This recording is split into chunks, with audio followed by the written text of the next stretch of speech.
CPM polit bureau അംഗം പിണറായി വിജയൻ നയിക്കുന്ന നവകേരള മാർച്ചിന്റെ സമാപന സമ്മേളനം ശംഖുമുഖം കടപ്പുറത്ത് പുരോഗമിക്കുകയാണ്. ജനറൽ സെക്രട്ടറി സീതാറാം യെച്ചൂരി സമ്മേളനം ഉദ്ഘാടനം ചെയ്യുന്നു. അദ്ദേഹത്തിന്റെ വാക്കുകളിൽ You have to once again show a new path to the people in Kerala and in India, because such are the challenges that are there before us. My salutes to all of you is that you will make your contribution in creating a better Kerala and a better India.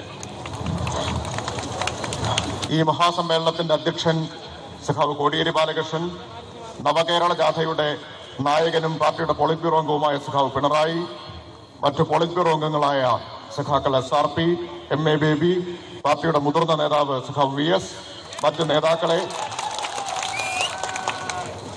നവകേരളത്തിന്റെ സന്ദേശം ഉയർത്തി സംഘടിപ്പിച്ച ഈ ജാഥ വൻ വിജയമാക്കിയതിന് ഒരു communist party എന്ന നിലയിൽ നന്ദി പറയുക മാത്രമല്ല, ഒരു വിപ്ലവ പാർട്ടി എന്ന നിലയിൽ ഈ ജാഥയെ വിജയിപ്പിച്ചതിന് കേരളത്തിലെ ജനങ്ങൾക്കെല്ലാം ഞാൻ ചുവപ്പൻ അഭിവാദനങ്ങൾ ലാൽസലാം നേരുകയാണ്.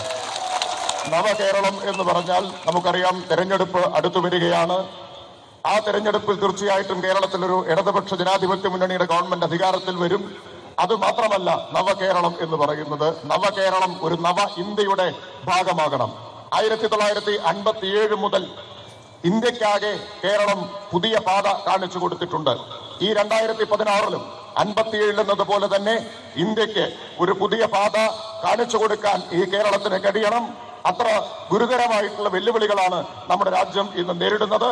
അതുകൊണ്ട് ഒരു പുതിയ പാത നമ്മുടെ രാജ്യത്തിന് കാണിച്ചു കൊടുക്കാൻ കേരളത്തിന് കഴിയണം. Why do I say this? Because India today is facing an unprecedented challenge in the combination of three aspects that have sought to delay or retard the process of development of our country and the people. Today, under this Modi government, you have a very aggressive neoliberal economic policy direction. The country is increasingly becoming a junior partner of US imperialism in all the spheres: economic policy, foreign policy, your defense policy, and in all the spheres we are becoming a junior partner of US imperialism.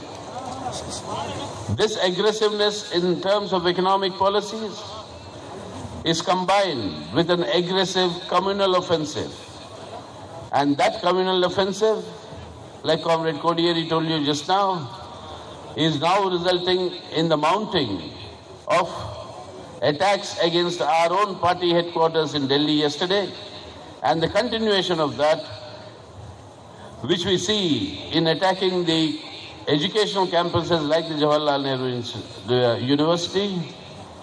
And the third aspect is the authoritarian manner in which this government, this Modi government is functioning. Center-state relations, the question of intolerance, the question of not accepting any dissenting opinion in the country. Pinarayi Vijayan നയിച്ച നവകേരള മാർച്ചിന്റെ സമാപന സമ്മേളനം ഉദ്ഘാടനം ചെയ്യുകയാണ് CPM general secretary Sitaram Yechury. രാജ്യം ഗുരുതരമായ അവസ്ഥയിലൂടെ കടന്നുപോകുന്ന ഘട്ടത്തിൽ രാജ്യത്തിന് മാതൃകയാകാൻ സംസ്ഥാനത്തിന്, കേരളത്തിന് കഴിയണമെന്ന് അദ്ദേഹം പറഞ്ഞു. വർഗീയ അസ്വാസ്ഥ്യങ്ങളും അസഹിഷ്ണുതയും രാജ്യത്ത് വർദ്ധിച്ചു വരികയാണ്. CPM-ന്റെ കേന്ദ്ര ആസ്ഥാനം വരെ ആക്രമിക്കുന്ന രീതിയിലേക്ക് ഇത്തരം അസ്വസ്ഥതകൾ എത്തിയിരിക്കുന്നുവെന്നും അദ്ദേഹം സീതാറാം യെച്ചൂരി പറഞ്ഞു.